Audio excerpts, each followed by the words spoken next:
샬롬, 하나님과 동행하는 새벽기도회 달라스 임마누엘 교회 권성철 목사입니다. 오늘도 하나님과 동행하며 풍성함을 누리시는 저와 여러분 되시길 주님의 이름으로 축복합니다. 오늘 말씀은 열왕기상 21장 1절에서 10절까지의 말씀입니다. 그 후에 이 일이 있으니라.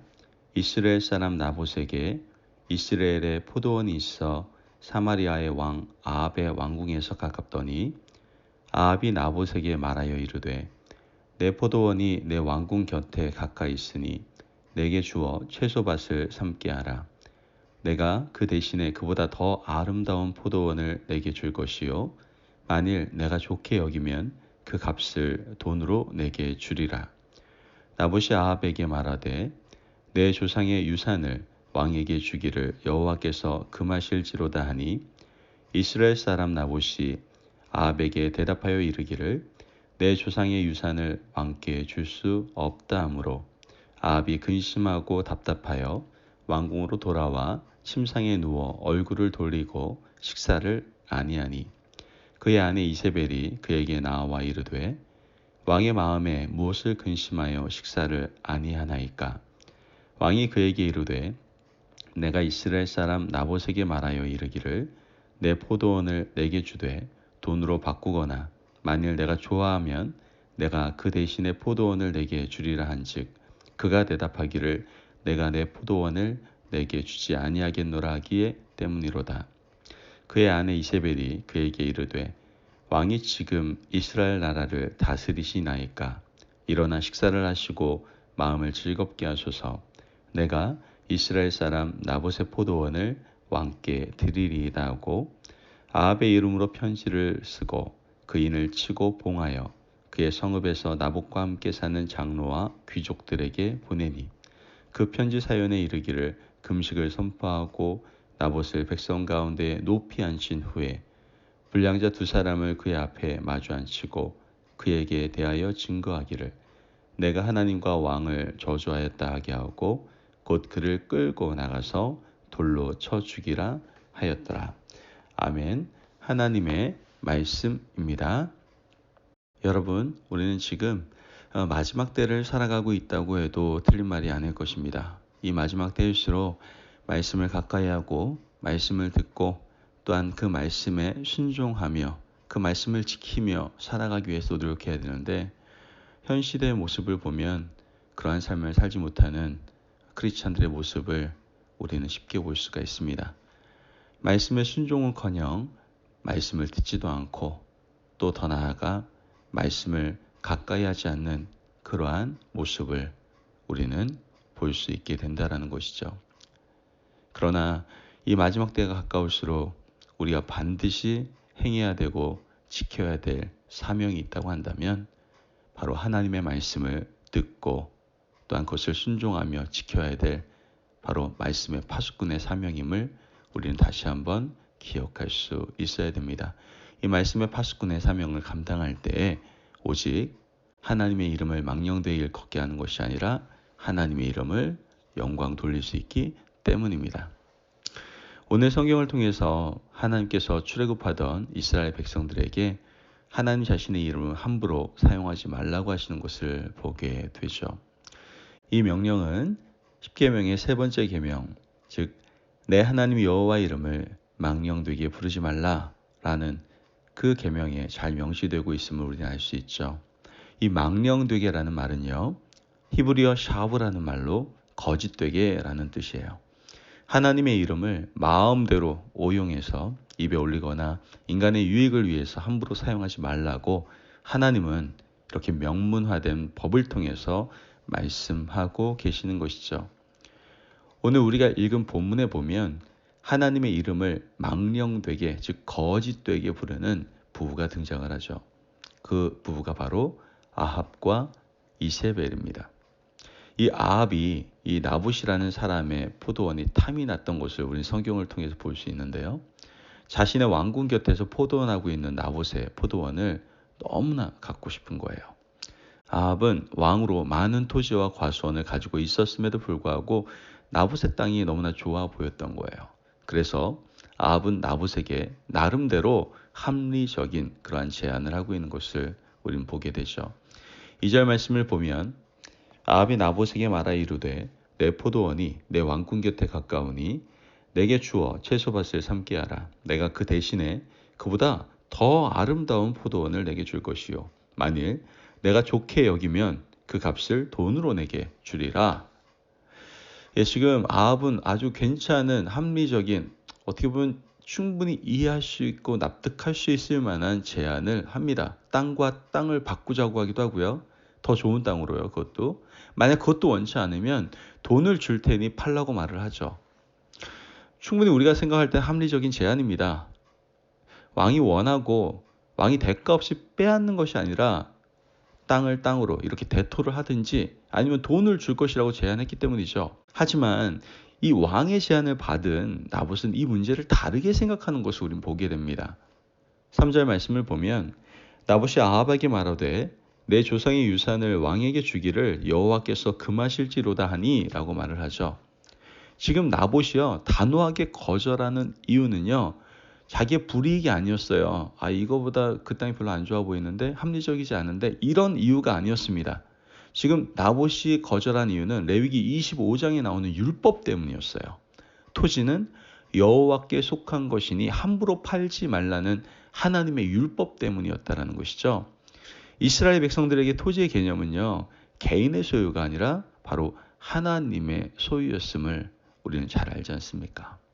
하나님의 소유인 토지를 각 지파별로 분배해 주셨고 조상 때부터 그 땅에서 농사를 짓고 살았어요. 그래서 토지는 자신의 유익을 위해서 임의로 사거나 팔 수 없도록 율법에 정해 두었던 것이죠.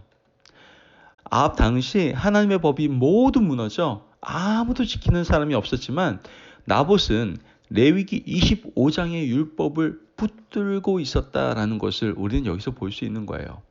왕이 저렇게 말한다 할지라도 하나님께서 정하신 율법을 자신은 어길 수 없다라고 생각했고 조상 때부터 내려오는 땅을 율법을 어기면서까지 임의로 팔 수 없다라고 단호하게 거절하는 그런 나봇의 모습을 우리는 보게 되는 것이죠.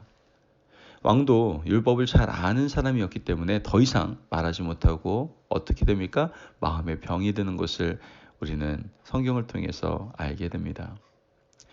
그러나 아합의 악한 아내 이세벨에게 율법 따위는 문제가 되지 않았어요. 율법 따위가 무슨 문제가 됩니까? 전혀 문제가 되지 않았어요. 도리어 그렇게 앓고 있는 왕이 이상해 보이는 거예요. 그리고 자신에게 맡겨달라고 얘기를 하죠. 그리고 성경을 보니까 불량배 2명을 세워놓고 그 동네 유력한 사람들을 모읍니다. 그리고 그 불량배 2명에게 거짓 증언을 하게 만들죠. 나봇이 하나님과 왕을 함부로 모독했다라고 거짓 증언을 하게 합니다. 하나님의 이름을 함부로 모독했다면 어떻게 돼요?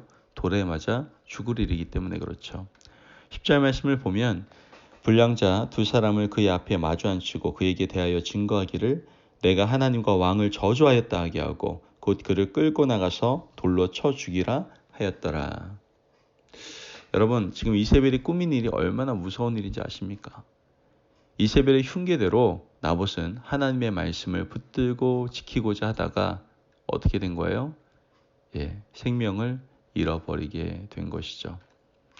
13절 말씀을 보면 때에 불량자 2사람이 들어와 그의 앞에 앉고 백성 앞에서 나봇에게 대하여 증언을 하여 이르기를 나봇이 하나님과 왕을 저주하였다 하며 무리가 그를 성읍 밖으로 끌고 나가서 돌로 쳐 죽이고 라고 얘기합니다. 이와 같이 아합과 이세벨은 하나님의 이름을 망령되게 부르는 악한 사람들이었어요. 여호와의 이름을 망령되게 부르는 것은 바로 이런 것입니다. 자기 의미대로 유익대로 하나님의 이름을 함부로 갖다 붙이는 것이 하나님의 이름을 망령되게 일컫는 행위다라는 것이죠. 우리의 유익을 위해서 하나님의 이름을 여기도 갖다 붙이고 저기도 갖다 붙이는 일들은 하나님의 이름을 부끄럽게 만드는 일이다라는 거예요. 율법이 무너져 내렸던 시대에 아무도 하나님의 말씀을 지키는 것이 고귀한 가치라고 여기지 않던 시대에 돌에 맞아 죽어가면서까지 하나님의 말씀을 붙들고 죽어갔던 나봇은 어떻게 보면 말씀을 지키는 위대한 순교자요 파수꾼이었음을 우리는 알 수가 있고 깨닫게 되는 것이죠. 사람들은 아무도 그 말씀에 대해서 신경도 쓰지 않았어요. 생각하지도 않았어요. 그럼에도 불구하고 그 악한 시대에 사문화되었던 율법을 붙들고 살아갔던 나봇이야말로 하나님의 이름을 영광되게 한 사람이다라는 것을 우리는 분명히 알게 되는 것이죠. 여러분, 오늘 우리는 어떻습니까?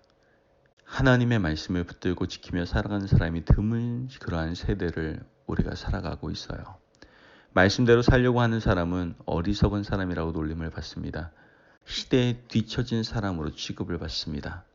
그럼에도 불구하고 말씀을 지키며 사는 나봇 같은 사람이야말로 하나님의 이름을 영광되게 하는 복된 사람임을 우리는 기억해야 하는 것이죠. 반면 하나님은 아합과 이세벨을 어떻게 하십니까? 가만히 두시지 않으셨어요. 말씀을 경시하고 말씀을 지키며 사는 나봇을 죽인 그 죄를 그들에게 물으시는 것을 보게 되죠. 오늘 우리가 읽은 본문장 19절과 23절 말씀 보면 아합과 이세벨의 최후가 어떻게 되는지를 우리는 잘 알 수가 있습니다. 여러분, 우리는 아합과 이세벨처럼 살아서는 안 돼요. 언제나 하나님의 말씀을 지키며 붙들고 살아감으로 하나님의 그 아름다운 이름을 영광되게 하는 복된 삶을 우리가 살아가야 될 줄을 믿습니다. 아무리 시대에 많은 사람들이 말씀을 잃어버리고 말씀을 지키지 않고 말씀을 붙들지 않고 산다고 할지라도 우리가 살아가는 그 목적, 창조된 목적에 따라 온전히 하나님의 영광을 드러내기 위해서, 나타내기 위해서 더욱더 아름다운 말씀의 파수꾼의 삶을 살아가는 저와 여러분들이 되어야 될 줄을 믿습니다. 오늘 우리의 삶을 통해서 하나님의 말씀을 붙들고 지키며 살아가는 그런 말씀의 파수꾼의 삶을 열심을 다하여 살아가는 저와 여러분이 되시길 주님의 이름으로 축복합니다. 아멘. 기도하겠습니다. 사랑이 많으신 하나님 감사합니다.